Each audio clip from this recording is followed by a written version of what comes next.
सरकार ने अच्छा किया और हमें अच्छा लग रहा है कि सरकार हमारी बात सुन रही है और हमारे गुस्से के सामने मतलब झुक रही है। अगर इस तरह का अगर ये महायुति जो महाविकास आघाड़ी इस तरह का SC/ST समाज पर या इन पर अगर अन्याय करने की कोशिश करेगी तो हम इनके साथ नहीं रहेंगे। हम बैकफुट करके हम संघर्ष करेंगे। जो आघाड़ी सरकार थी उससे घबरा गई और आघाड़ी सरकार ने इसको मतलब वापस ले लिया है, बैकफुट हुआ है। उसके लिए हम अभिनंदन करते हैं उनका कि उन्होंने जो डिसीजन लिया है वो सही लिया है। इन्होंने इस तरह का मतलब हम पे अत्याचार जो होने वाला था, इससे बहुत बड़ा अत्याचार होता, इन्होंने वापस ले लिया और इसके लिए हम उनका धन्यवाद करते हैं। 7 मई को जो state government, Maharashtra state government ने जो प्रतिनिधि 33% आरक्षण था SC/ST समाज को उन्होंने खारिज कर दिया था। भीमसेना ने पूरे महाराष्ट्र में इस बारे में हम लोगों ने आंदोलन करने की पूरी तैयारी कर ली थी और प्रेशर बनाया था स्टेट गवर्नमेंट पे कि जो कर रहे हैं कहीं ना कहीं मराठा को खुश करने के लिए SC/ST का जो प्रतिनिधि का जो उन्होंने खारिज किया था कि तुरंत वापस ले, अन्यथा उनको हमारे समाज का गुस्सा झेलना पड़ेगा। और नौकरशाह भी गुस्सा था, लेकिन वो नौकरशाह थे इसकी वजह से SC/ST रिजर्वेशन सरकारी कर्मचारी पद उन्नति वाली कटौती करने का निर्णय पत्र जैसे ही राज्य सरकार ने लाया था, उसी समय से राष्ट्रीय भीमसेना के राष्ट्रीय अध्यक्ष RR पांडेय ने इसका कड़ा विरोध शुरू कर दिया था और इस निर्णय के खिलाफ पांडेय ने राज्य में आंदोलन करने का सरकार को चुनौती दी थी। आखिरकार सरकार को इस फैसले को रोकना पड़ा। उसके बाद अब RR पांडेय ने अपने घोषित आंदोलन वापस लेने का फैसला किया है। एक प्रेस कॉन्फ्रेंस के माध्यम से राष्ट्रीय भीमसेना के राष्ट्रीय अध्यक्ष RR पांडेय ने आंदोलन रद्द करने की घोषणा की, वहीं सरकार का शुक्रिया भी अदा किया। कॉन्फ्रेंस हमने इसलिए बुलाई है, आपने देखा होगा कि 7 मई को जो state government, Maharashtra state government ने जो प्रतिनिधि 33% आरक्षण था SC/ST समाज को उन्होंने खारिज कर दिया था। तो इस वजह से SC समाज में और नौकरशाह में बहुत गुस्सा था। तो हम लोग ने भीमसेना ने पूरे महाराष्ट्र में इस बारे में हम लोग ने आंदोलन करने की पूरी तैयारी कर ली थी और प्रेशर बनाया था स्टेट गवर्नमेंट पे कि जो कर रहे हैं कहीं ना कहीं मराठा को खुश करने के लिए जो उन्होंने ये जो हमारा जो SC/ST का जो प्रतिनिधि का जो उन्होंने खारिज किया था कि तुरंत वापस ले, अन्यथा उनको हमारे समाज का गुस्सा झेलना पड़ेगा। और नौकरशाह भी गुस्सा था, लेकिन वो नौकरशाह थे इसकी वजह से वो आवाज़ नहीं उठा पा रहे थे। लेकिन हमने वो पूरे जिले में जहाँ भी कलेक्टर थे वहाँ पर निवेदन दिया और एक प्रेशर निर्माण किया और जो आघाड़ी सरकार थी उससे घबरा गई और आघाड़ी सरकार ने इसको वापस ले लिया है, बैकफुट हुआ है। उसके लिए हम अभिनंदन करते हैं उनका कि उन्होंने जो डिसीजन लिया है वो सही लिया है। इन्होंने इस तरह का मतलब हम पे अत्याचार जो होने वाला था, इससे बहुत बड़ा अत्याचार होता, इन्होंने वापस ले लिया और इसके लिए हम उनका धन्यवाद करते हैं। वापस लिया है तो ऐसे समय में आपकी अगर आने वाले समय में कोई प्रेशर के तहत वो फिर दोबारा लागू करते हैं तो ऐसे समय में भीमसेना पार्टी क्या करेगी? तो अगर फिर से अगर वो इस तरह का कोई मतलब षड्यंत्र रच के या वापस फिर से लाने की कोशिश करेगी, SC/ST समाज के ऊपर गदा लाने की कोशिश करेगी, हमारे हक का हनन करने की कोशिश करेगी या किसी समाज को खुश करने के लिए हम पे अत्याचार करने की कोशिश करेगी, तो हमारे समाज का गुस्सा लेकर भीमसेना फिर से पूरी ताकत से रास्ते पर उतरेगा और सरकार को उसका खमेजा भोगना पड़ेगा। भीमसेना पार्टी ने बहुत ज़बरदस्त आवाज़ उठाई, जबकि सही मायनों में महाराष्ट्र के अलग अलग कोनों से आवाज़ उठनी चाहिए, लेकिन एकमात्र भीमसेना पार्टी के राष्ट्रीय अध्यक्ष RR पांडेय ने आवाज़ उठा रहे थे।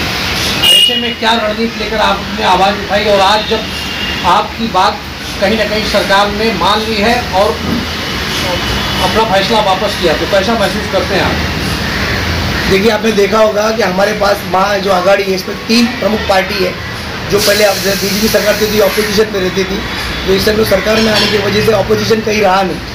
हमने देखा होगा ये 3 महाआघाड़ी और महाआघाड़ी सरकार से लोगों की बहुत सारी अपेक्षा थी, लेकिन आपने देखा जो बीच में जो मराठा आरक्षण जो खारिज हुआ तो कहीं ना कहीं मराठा समाज को खुश करने के लिए जो हथकंडा इस्तेमाल करने की कोशिश करेगी। हथकंडे की वजह से उनको बहुत बड़ा खामेजा भोगना पड़ेगा, क्योंकि सरकार मतलब कि गिर सकती है इसकी वजह से उन्होंने।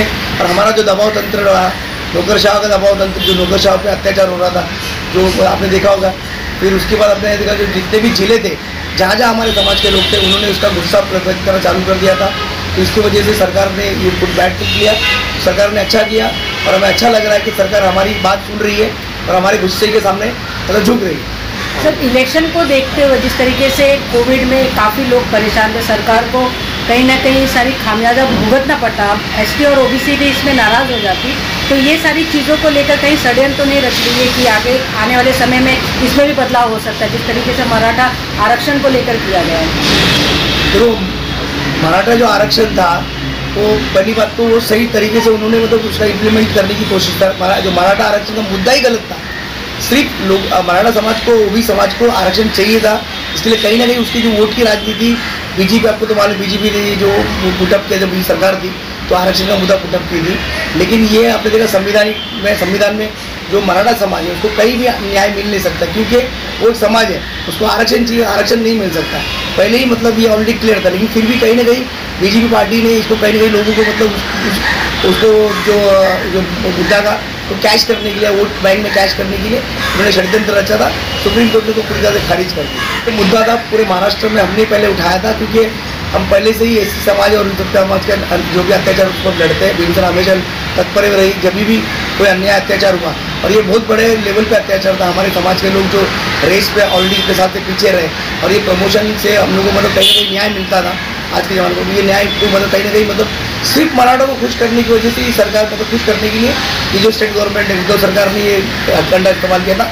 लेकिन हमारे दबाव तंत्र से, हमारे आंदोलन मोर्चे का उनको फेस करना पड़ेगा। कि सरकार गिर सकती थी, इनको ऐसा लगा, इसके लिए उन्होंने वापस की। तो हमारी पार्टी आपने देखा होगा कि मोस्टली दलित, गरीब, जो दबाव वर्ग है, उसके लिए हमारी भीमसेन हमेशा पार्टी काम करती है। हम चाहते हैं कि जो दबाव वर्ग है वो कहीं ना कहीं उसको न्याय मिले, और हमेशा जहाँ भी अत्याचार होता है हम उसको लड़ने के लिए पहुँचते हैं। सर, देश में दलित पार्टियों की कोई कमी नहीं है, लेकिन हमेशा जब भी दलितों पे अन्याय होता है तो भीमसेन पार्टी हमेशा आगे आकर ऑब्जेक्शन लेती है, आंदोलन का इशारा देती है। तो बाकी पार्टियों में ऐसी उनका मतलब ऐसा क्या प्रॉब्लम है, ऐसा कौन सा प्रेशर है कि वो लोग कभी दलितों के नाम पर पॉलिटिक्स तो करते हैं लेकिन सामने आकर सामना नहीं करते जब कभी अन्याय होता है? क्या आपको क्या लगता है?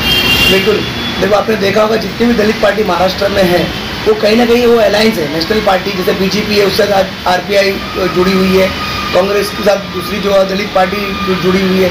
तो जितनी भी पार्टियां हैं वो किसी ना किसी पार्टी का अलायंस है। इसकी वजह से जब सत्ता में रह के अगर अन्याय होता है तो सत्ता का वो लोग मजा भोगते हैं, तो उसकी वजह से उन लोग को मजा ना चला जाए इसके लिए आवाज़ नहीं उठाते। ऐसा राष्ट्रीय भीमसेना पार्टी ने जब चुनाव महाविकास अघाड़ी चुनाव लड़ रही थी, कांग्रेस के साथ समर्थन दिया था, और आज जब आपकी बात मानी गई तो आपने क्या सरकार को किस तरह से संदेश देने का प्रयास किया है, किस तरह से बताइए? देखो हम लोग ने कांग्रेस पार्टी को समर्थन देने की कोशिश की। हम चाहते थे कि मनोवादी पार्टी जो बीजेपी है और शिवसेना है सत्ता से बाहर है। इसके लिए हमने सोचा कि हम इस पार्टी को मदद करते, कहीं ना कहीं मनोवादी पार्टी का कुछ सीट तो हम कम कर सकते हैं और सेकुलर सरकार लाने की कोशिश करें, इसलिए हमने उनको मदद किया था। लेकिन अभी आपने देखा होगा अगर इस तरह का अगर ये महायुति जो महाविकास आघाड़ी इस तरह का SC/ST समाज पर या इन पर अगर अन्याय करने की कोशिश करेगी तो हम इनके साथ नहीं रहेंगे, हम बैकफुट करके हम संघर्ष करेंगे। अच्छा, गुजरात में प्रधानमंत्री मोदी जी ने 1000 करोड़ का पैकेज चक्रवाती तूफान के लिए दिया, महाराष्ट्र के लिए क्या? आपने देखा होगा कि ये जो सरकार है, बीजेपी जो सरकार है, सेंट्रल की सरकार है, इसने हमेशा महाराष्ट्र का सौतेला व्यवहार किया। इससे पहले भी आपने देखा कि इंजेक्शन की जो वैक्सीनेशन में भी महाराष्ट्र सरकार के ऊपर जो महाराष्ट्र सरकार को मतलब सौतेला व्यवहार किया बीजेपी सरकार ने, सेंट्रल गवर्नमेंट ने। और अभी भी देखो जब इधर भी जब प्रभाव हुआ, जो तूफान आया उससे मुंबई में, महाराष्ट्र के रत्नागिरी, इधर सब किसान लोग सब हताहत हो गए, पानी भर, उनकी फसलें खराब हो गई। फिर भी नरेंद्र मोदी जी ने गुजरात की तरफ ध्यान दिया और गुजरात की तरफ उन्होंने दौरा किया, तो हवाई दौरा करके उन्होंने वहाँ पर तुरंत जाके पैकेज जाहिर किया। तो महाराष्ट्र के साथ हमेशा मोदी सरकार ने सौतेला व्यवहार किया।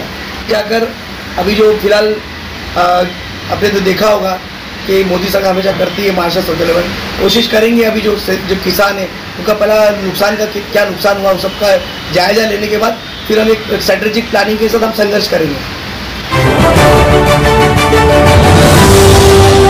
मैं फैसल खान, क्या आप पत्रकार बनना चाहते हैं? अगर आपके अंदर है सच सामने लाने का साहस, हम देंगे आपको मौका सच सामने लाने का। टुडे इंडिया न्यूज आपको दे रहा है मौका आने वाले समय का देश के नंबर 1 न्यूज चैनल के साथ पत्रकारिता के गुण सीखने का। तो तुरंत संपर्क कीजिए। मैं Faisal Khan to India News में आप सभी दर्शकों का स्वागत करता हूँ। इस वक्त हम मौजूद हैं मुंबई के आजाद मैदान में। MFA Films International Production House Mumbai. Films, music, albums, Hindi, Bhojpuri albums, making and releasing. Films making, releasing and marketing all types of advertisement worldwide. More information. Email ID mfafilmsinternational@gmail.com. Book your ad. Today India News. Advertisement for this channel. Book your ad. Call now 8452880084.